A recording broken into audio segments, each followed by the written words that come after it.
Hi, I'm Kristen Goodwin. On this episode of the Fox News Rundown, Democrats clearing the Senate hurdle, moving forward with President Biden's $1.9 trillion COVID-19 relief proposal, despite concerns from Republicans over the bill's price tag. Former Reagan economic advisor Art Laffer shares his insight on what financial assistance is needed to help struggling Americans and concerns over the relief package's impact on the country's deficit. President Biden signing 3 executive orders which will roll back former President Trump's immigration agenda. Daniel Garza, president of the Libre Initiative, discusses immigration reform and the chance of bipartisan cooperation in Congress. Plus commentary from Fox News contributor Pastor Robert Jeffress. The Fox News Rundown is a daily news podcast where we take a deeper look at the stories important to you. You can subscribe on your favorite podcast player by going to foxnewspodcast.com. I'm Ainsley Earhart. I'm Charles Payne. I'm Martha McCallum, and this is the Fox News Rundown. Wednesday, February 3rd, 2021. I'm Dave Anthony. President Biden says we need his massive new corona financial aid package. But a famed conservative economist tells us we don't, and our debt's already too high. When's it going to stop? It's not. And it's going to, every little ticky-tacky whack on that debt issue reduces our potential for growth just that slight amount. And it will have a huge impact on the prosperity of America 20 years down the road. I'm Lisa Brady. Another batch of executive orders on immigration. Could that have a chilling effect on Capitol Hill? The problem is that America is divided and Congress is divided. And Biden is already signaling he's showing no patience for this uniting thing. And this could spell trouble. And I'm Robert Jeffress. I've got the final word on the Fox News Rundown. Democrats in Congress are advancing that new COVID financial relief bill worth $1.9 trillion. We need to think big, and we need to act quickly. Senate Majority Leader Chuck Schumer. We are not going to dilute, to dither, to delay. And he's ready to sidestep Republicans using a budget reconciliation process that can't be filibustered, so it could pass without a single GOP vote. They've chosen a totally partisan path. Senate Minority Leader Mitch McConnell. 10 Republican senators did meet with President Biden Monday night, pushing their smaller proposal. But the president dismissed that, telling Senate Democrats it's time to be bold, and he didn't want to make the same error they made in 2009 during that financial crisis. But a prominent conservative economist disagrees. From the standpoint of the economy, I don't think it's very urgent at all. In fact, I think it's a mistake. Art Laffer advised former President Reagan and received the Presidential Medal of Freedom in 2019. Now, there are parts of the $1.9 trillion that may make sense. For example, those that deal directly with coronavirus and getting the vaccines out and getting all sorts of preparations on the healthcare stuff. That stuff makes a lot of sense in a package like this. But the rest of it doesn't make sense. I mean, frankly, government spending is taxation. I mean, government doesn't create resources, it redistributes resources, and taking $1.9 trillion from one group of people and giving it to another group of people is not a stimulus. In fact, it will hurt the economy over the long run. It will increase our debt enormously. I mean, almost by 10% as a share of GDP, and as such, I think it's a buzz killer, and it will not stop, but it will slow down the economic growth that would have occurred naturally. All right, I want to get into the debt a little bit later, but I want to go into certain parts of the stimulus. Sure. The direct payments, we've already had a couple of rounds of those. We had $2,000 in 2020 early, and then late in the year we had the $600 payments, and now we have a proposed another round of $1,400 for most Americans. Bad idea, good idea? Well, obviously these people are hurting. They're hurting very, very badly. But what happens when you give them $1,400? They spend it. And then 2 weeks later, they don't have it, and you need to do another round. This coronavirus caused damage throughout the economy, except for a small group of people like professors and politicians who didn't get hurt at all. But the rest of us did get hurt, did lose income. And these payments, they just make it harder to recover. And so therefore, I even though I feel great empathy towards the people who really need the money, it's not going to last, and it's not going to create the prosperity, which is the real answer. All right. Now, extra unemployment. Initially, back last year, they were giving $600 a week extra in the federal government on top of the benefits people already received. Now it's going to be $400 or $300 or whatever is going to be the final product here.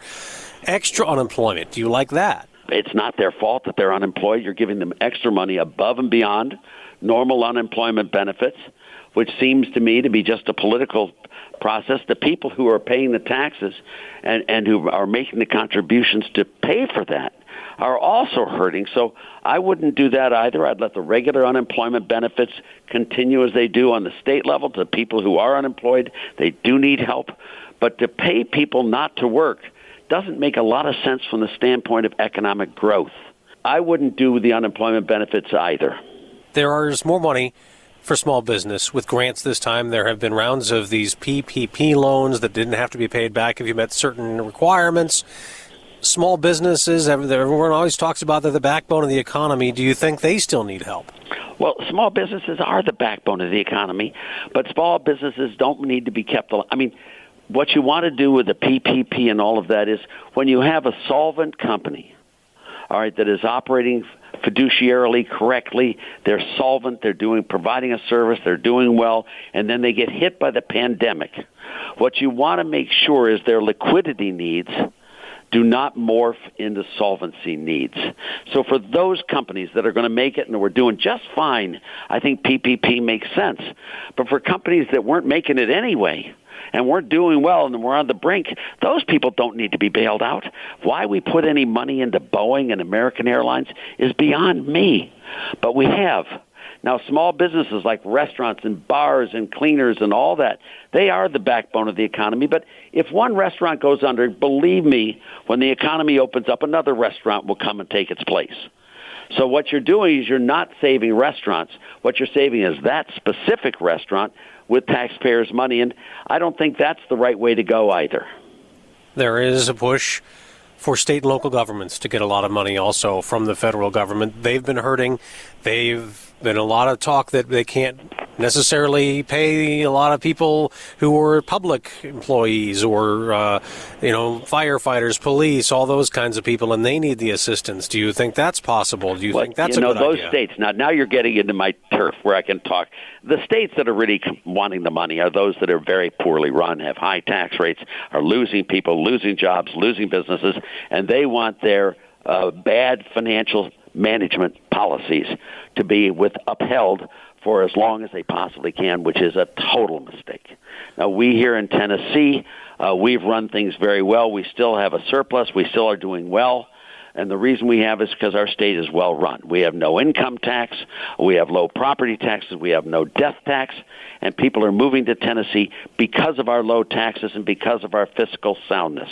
I think that states like New York and New Jersey and Connecticut and these other places that have the highest tax rates in the nation, California, it's not our job to bail out high taxers and bad management. I would strongly oppose any type of redistribution of monies to those states. But they also have been hit by a pandemic that was out of their control too, right? So was Tennessee, and so was Florida, and so was Texas, and so was Nevada.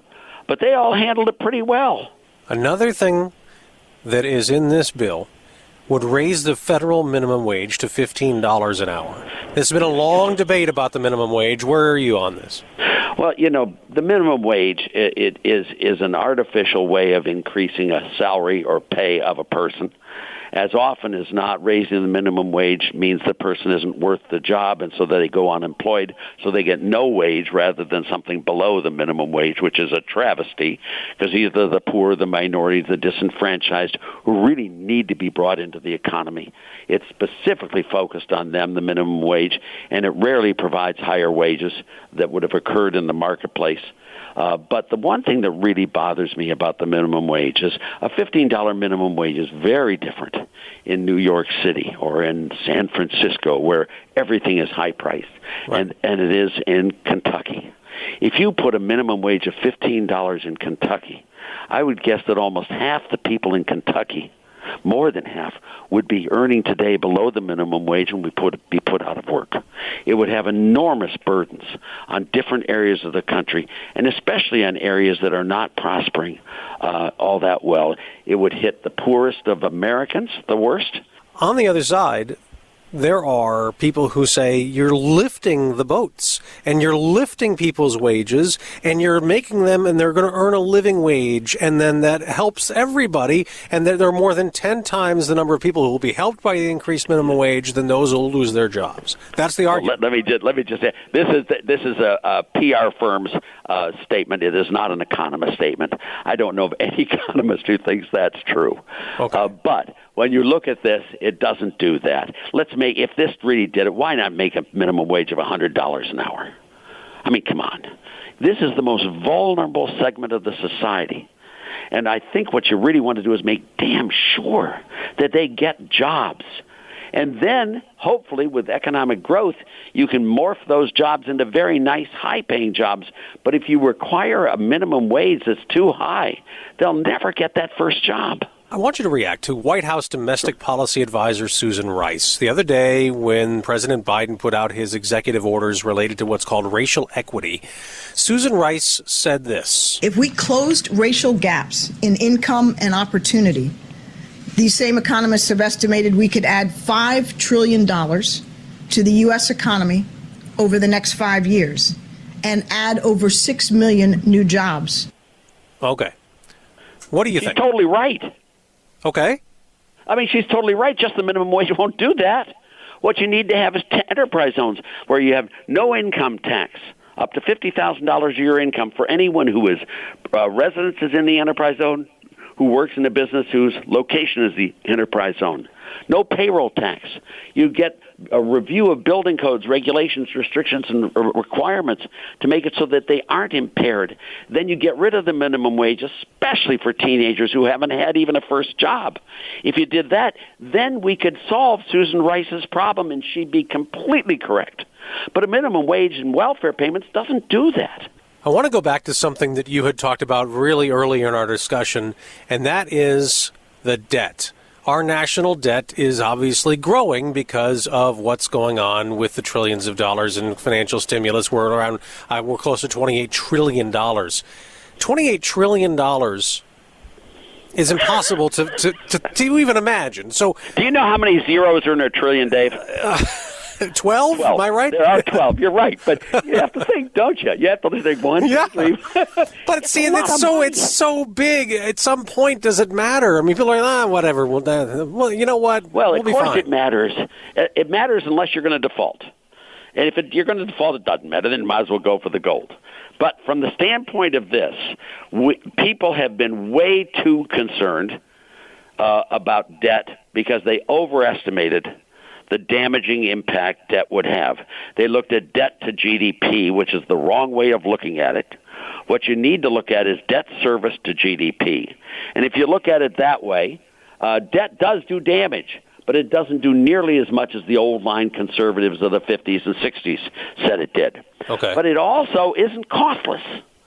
You know, just because it doesn't kill you the first hour doesn't mean it doesn't make you weaker. And it does. The higher the debt level is, the slower the growth rates of the country will be. When's it going to stop? It's not.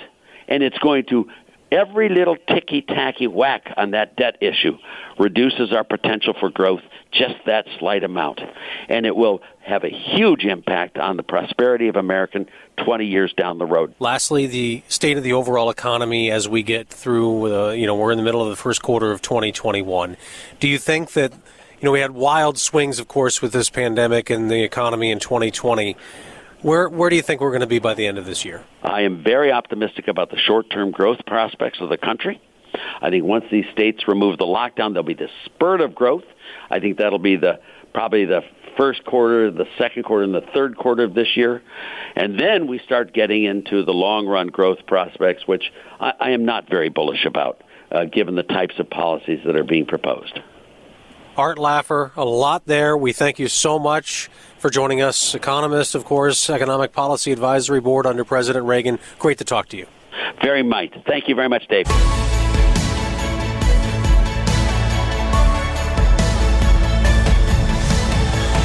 This is Robert Jeffress with your Fox News commentary. Coming up.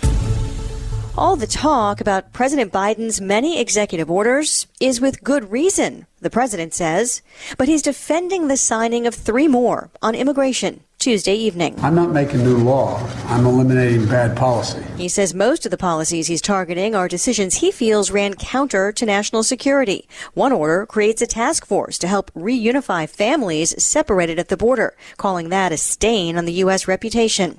Another aims to address the root causes of migration, and he's ordering a full review of immigration policies.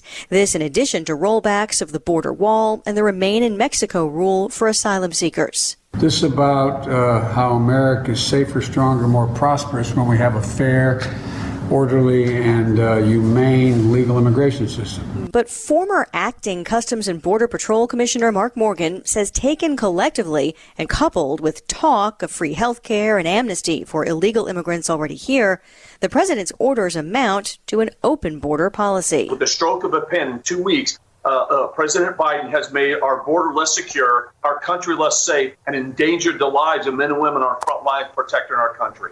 President Biden says his actions will help better manage the border. Look, some of them make sense and some of them may, I think, have unintended consequences. Daniel Garza is president of the Libre Initiative, a nonprofit, nonpartisan group. He also served in the Interior Department under President George W. Bush. I think one of the ones that makes sense, for example, is this family unification executive order that he wants to create that would be responsible for identifying the minor children that were separated, from their parents or their guardians. I use that term loosely. And then also update the president on the progress of that. And then, of course, solutions on preventing future separations. I understand there's about 545 children that remain separated. And I think that's an important executive order. Joe Biden, I think, is expected to have a role. And then there are, of course, others that I think deserve more deliberation and more thought, more consideration. So it's very interesting and fascinating, for each president to give full consideration to these things. But look, I think the thought of all Americans is that really what we should focus on is to rely on Congress, our representatives, to make those long-term decisions and legislate. Is there a real chance for bipartisan cooperation on immigration in Congress, though? Because every time the issue comes back around, it seems to be just as controversial as the last time, and then nothing actually gets passed in terms of broad immigration reform. You're right. I think the shame of it is that our immigration system should really work to harness, I think, the entrepreneurial and industrious spirit, right, of people that are motivated to contribute, who want to come to America and dictate their own destinies and achieve the American dream. Those who want to start businesses, take the hard jobs and help build stronger communities. And a lot of them right now are also on the front line on this COVID pandemic. So, and look, 75% of Americans agree immigration is good. And so Congress must resolve this. We're hopeful. We're going to be working with both sides to bring both sides together so we can reach some kind of consensus. Look, every administration before the Biden administration has failed for some time now. And I think it has to do with the fact that sometimes they just want to impose their version of what immigration reform is. Look, the Democrat Party does not define what immigration reform is, and neither does the Republican Party. They both have to come together. That means, each side has to lose a little to gain much more for the American people. And so until they're willing to reconcile their differences and compromise, I don't know if we're going to get to the place we want to be. Well, and when they can't find common ground, you end up with a situation like DACA, like the so-called Dreamers brought here illegally as children. And, President Trump challenged President Obama's executive order, shielding them from deportation by setting up the so-called DACA program. And yet you've got both sides of the aisle in Congress expressing support for the Dreamers, but that was one of President Trump's arguments, is that that's an example of where Congress should be coming up with a solution and not the president. Yeah, unfortunately, Senator Marco Rubio had already intended to drop real legislation that would address the Dreamers. And so the president precipitated that legislation with his own executive order. And look, I'll give the president credit on one thing. President Obama was that at least he tried to arrive at a legislative solution before, of course, he got frustrated and then took matter into his own hands. Biden is not even waiting for legislation. He's already dropping executive orders prior to that. It's a different strategy. And it's not a desirable situation to have the executive circumvent Congress, the people's representatives. Now, to be fair, like you had mentioned, a lot of these are reversing other executive orders that were put into place by another president, President Trump in this case. And, folks like Ronald Reagan had 300 executive orders and George Bush 200 and so on, right? Everyone used this as a legislative tool. The problem is that America is divided and Congress is divided. And Biden is already signaling he's showing no patience for this uniting thing. And this could spell trouble because if you're going to legislate by executive fiat, you're going to amass more power and you're going to usurp the role of Congress. And there are unintended consequences to that. One of the policies that the new president is reversing that's considered something that maybe could cause problems is the asylum policy. President Trump had asylum seekers waiting in Mexico instead of dispersing throughout the U.S. and then sometimes not showing up for their asylum hearings. Supporters would argue that policy and also, funding for the border wall, another issue that ended up in court, slowed the flow of illegal immigration into the U.S. Would you agree? Is this going to spawn a renewed crisis? It definitely served to hinder unchecked entry by illegal entry at the time. Look, at the same time, I think we need to be humanitarian. And everybody understands that what we need is for this administration to work with both parties to pass solutions that are going to add more immigration judges who can speed up the process of cases and resolve the backlog. And of course, speed up in the way that also, of course, allows them due process. Another thing the Biden administration is doing is this three-part strategy aimed at addressing what they call irregular migration.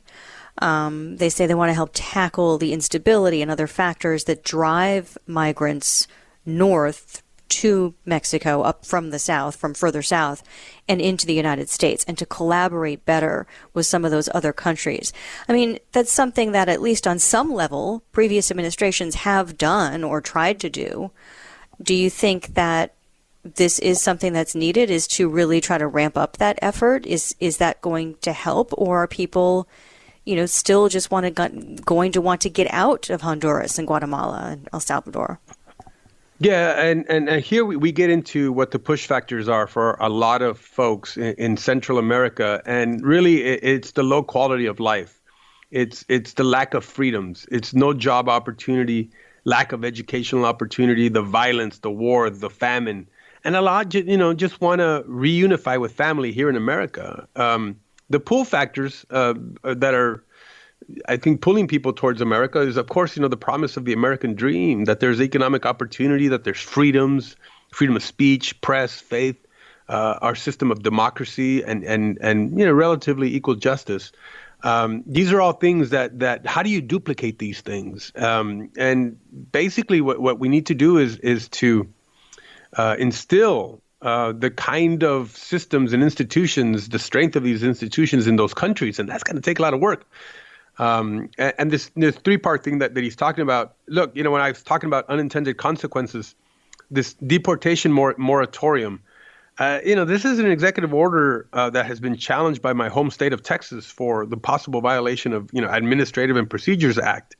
It's that part where, the president has to take due care to execute the laws passed by Congress. And again, it's the problem of litigation here. Texas won because they made the argument that the administration had not proven why the moratorium was necessary, and the failure to remove aliens would also encourage additional illegal entry. And that's exactly what's happened. We've already seen from this time last year the folks who have crossed illegally double. Are we at a point, though, where we should rethink our legal immigration policies? I mean, it can be complex to come here legally.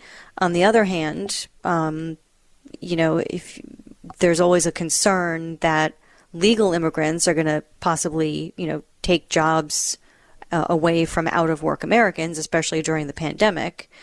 But if would that help if we address legal immigration, make it easier on some level? Would that help address illegal immigration? Well, here's the thing.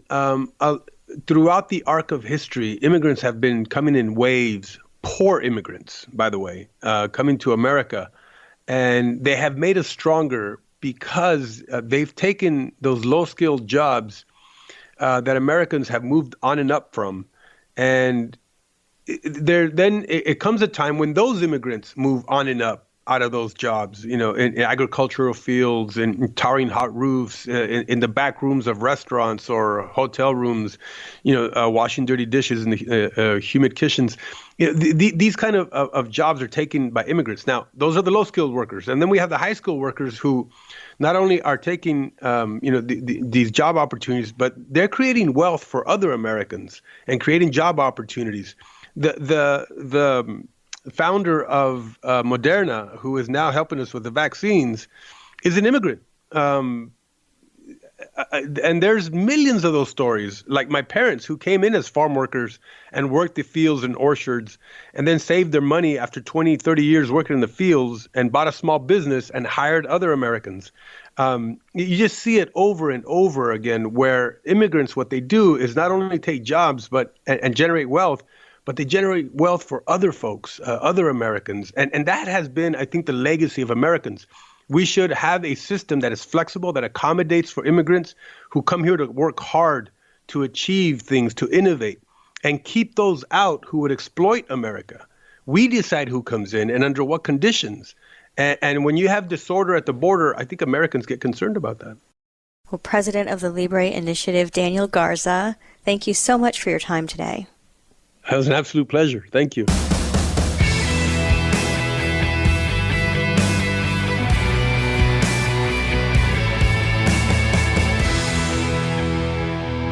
From the Fox News Podcasts Network. In these ever-changing times, you can rely on Fox News for hourly updates for the very latest news and information on your time. Listen and download now at foxnewspodcast.com or wherever you get your favorite podcasts. Rate and review the Fox News Rundown on Apple Podcasts or wherever you listen. It's time for your Fox News commentary. Robert Jeffress. What's on your mind? The Biden administration has decided to abolish the Mexico City policy. The policy was first instituted by then President Ronald Reagan, who declared that the U.S. government would no longer give funds for global aid to international organizations that promoted or performed abortions. For decades, the policy has gone in and out of enforcement, swinging back and forth depending on who controls the White House. President Biden's long record in politics is littered with support for half measures and compromises on abortion. I'm not sure whether someone can really be moderate on abortion, but Joe Biden tried for decades to occupy some kind of mushy middle ground on this important issue. That is, until last year, of course. Planned Parenthood used their deep pockets and their outsized influence to keep the Democratic Party in lockstep with their agenda. Biden folded like a cheap suit. His campaign embraced an anything-goes, abortion-on-demand platform. After all his talk about unity during the inauguration, people began to wonder how Biden might deal with this lightning rod issue. When asked about the new administration's abortion policy before Biden rescinded the Mexico City policy, Press Secretary Jen Psaki dodged the question and instead gave a lame excuse on the president's behalf. She said, quote, "I will just take the opportunity to remind all of you that he is a devout Catholic and somebody who attends church regularly." Anyone with an ounce of discernment can see through that religious ruse. The Christian gospel is not merely performative, it is transformative. Biden's Sunday-only religion is certainly something, but it's not historic Christianity. The real gospel of Jesus Christ transforms every area of our lives. There is no public-private distinction for a true Christian. There is a word for what Biden is doing: hypocrisy. President Biden's hypocrisy is so blatant and so egregious that even his own church won't stand for it. He has been denied communion in the past by the Catholic Church for his refusal to align himself with the church's pro-life teaching. Biden's abortion policy is so brazenly contradictory to what his own faith advocates that every devout Catholic would and should be terrified. But instead of backing down, President Biden has doubled down. The Mexico City policy rests solely in his hands. It stays or goes at his sole discretion. And he has once again cast his lot with the abortionists, all in the righteous-sounding name of global aid. May God have mercy on our country. This is Robert Jeffress for Fox News. You've been listening to the Fox News Rundown. Stay up to date by subscribing to this podcast at foxnewspodcasts.com. And for up-to-the-minute news, go to foxnews.com. Did you hear the news? Now you can. With instant updates from Fox News for Amazon Alexa. Just say, Alexa, play news from Fox. In Fox News. It's the latest when you need it, on demand, from Fox News and Amazon Alexa. Love Fox News? Click the subscribe button to get more of the news and opinion you trust. And click the Fox News Rundown playlist for the latest episodes.